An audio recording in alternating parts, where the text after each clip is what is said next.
1991년 3월 26일 대구에 살던 5명의 초등학생이 도롱뇽 알을 찾겠다며 와름산으로 향했습니다. 하지만 아이들은 끝내 집으로 돌아오지 않았습니다. 실종 소식은 순식간에 전국으로 퍼졌고 경찰과 군인, 소방대원, 그리고 수많은 자원봉사자들까지 동원되며 대한민국 역사상 가장 큰 규모의 실종 수색이 시작됩니다. 수색은 하루 이틀로 끝나지 않았습니다. 와룡산 곳곳을 뒤졌고 등산로와 계곡, 능선과 숲풀까지 반복해서 확인했습니다. 당시 언론은 물론 전 국민의 관심이 집중됐고 시간이 흐를수록 사람들은 아이들이 이미 산을 벗어났을 것이라고 생각하기 시작했습니다. 납치되었을 수도 있고 어딘가 다른 장소로 옮겨졌을 것이라는 추측도 이어졌습니다. 그런데 11년 6개월이 지난 2002년 9월 5 아이의 유골은 놀랍게도 다시 와룡산에서 발견됩니다. 이 순간부터 개구리 소년 사건은 대한민국 최대의 미스터리 가운데 하나가 됩니다. 많은 사람들은 이 사건을 이야기할 때마다 범인이 누구였는지, 왜 아이들을 노렸는지, 어떤 흉기가 사용됐는지에만 집중합니다. 하지만 저는 이 사건에서 가장 먼저 풀어야 할 의문은 전혀 다른 곳에 있다고 생각합니다. 그토록 많은 사람들이 와룡산을 뒤졌는데 왜 아무도 아이들을 발견하지 못했던 걸까요? 당시 수색은 분명 엄청난 규모였습니다. 하지만 규모가 곧 완벽한 수색을 의미하는 것은 아닙니다. 1991년 당시에는 지금처럼 체계적인 실종사건 대응 시스템과 표준화된 초동수사 매뉴얼이 충분히 갖춰져 있지 않았고 현장 통제와 기록, 수색 구역의 관리, 반복 수색 방식 역시 오늘날 기준으로 보면 여러 한계가 있었다는 평가가 이어졌습니다. 실제 산악 수색은 생각보다 훨씬 어렵습니다. 수색대가 같은 능선을 지나가더라도 바위 하나, 낙엽더미 하나, 작은 경사면 하나 때문에 사람의 시야는 쉽게 가려집니다.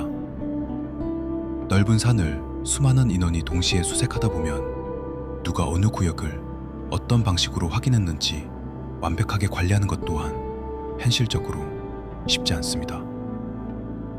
한번 확인했다고 판단된 장소는 다음 수색에서 우선순위가 낮아질 수도 있고 결국 처음에 작은 빈틈 하나가 시간이 흐를수록 더 큰 사각지대로 남을 수도 있습니다.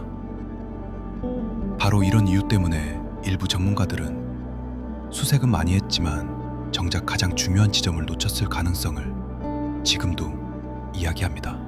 반대로 그 정도 규모의 수색에서 정말 발견하지 못했을 리 없다 며 다른 가능성을 제기하는 사람들도 있습니다.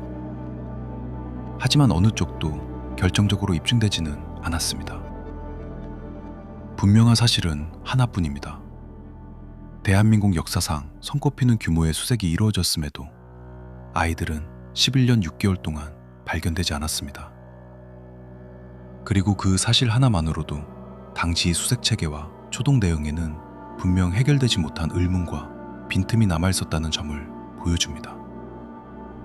더욱 안타까운 점은 만약 아이들이 실종 직후 초동 수색 과정에서 발견되었다면 현장은 지금보다 훨씬 온전히 보존되었을 가능성이 높고 범인을 특정할 수 있는 발자국, 유류품, 주변 흔적과 같은 결정적인 단서들 역시 사라지지 않았을지도 모릅니다. 물론 지금 와서 그 가능성을 확인할 방법은 없습니다. 하지만 초동 수사의 중요성을 이야기할 때마다 개구리 소년 사건이 가장 먼저 언급되는 이유도 바로 여기에 있습니다. 우리는 늘 범인은 누구인가를 묻습니다.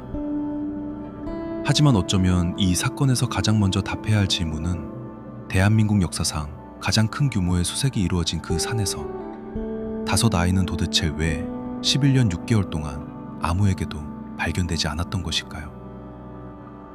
30년이 넘는 시간이 흘렀지만 그 질문은 아직도 답을 찾지 못한 채 남아 있습니다. 부디 언젠가는 이 사건의 진실이 밝혀져 유가족들의 오랜 기다림이 조금이나마 위로받을 수 있기를 바랍니다. 그리고 너무 이른 나이에 세상을 떠난 개구리 소년 5 아이들의 명복을 진심으로 빕니다.